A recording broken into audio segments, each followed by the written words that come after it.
and All Nations came in 2018, it was literally the fulfillment of something that had been prayed for and sought after for some time. So he came in 2018, and ever since then, there was a demonstration of a thirst and a, listen to this word, Atlanta, hunger.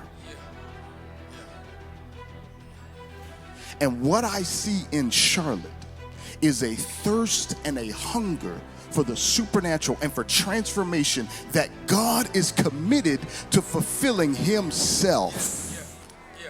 So independent of Geoff, independent of Jasmine Gibbs, independent of anything connected to what we are doing to move and build and plant a church in Charlotte, God has already committed himself to fulfilling the desire for his presence in our city.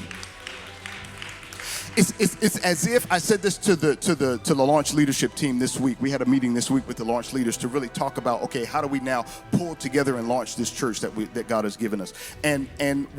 This is imagine a superhighway, a supernatural superhighway, and God is a supernatural 18-wheeler. The Holy Spirit is moving.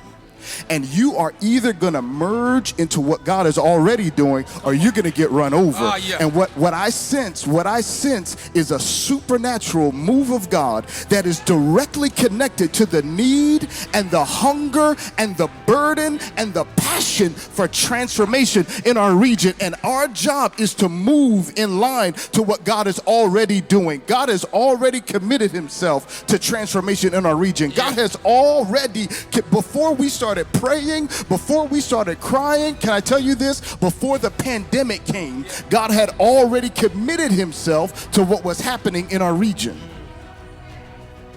So the establishment of All Nations Charlotte is directly connected to the thirst and the hunger for transformation and change in the people of Charlotte.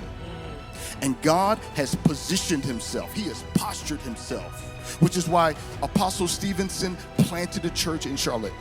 He felt the move and sensed the move and was used by God to breathe into something that had already been there.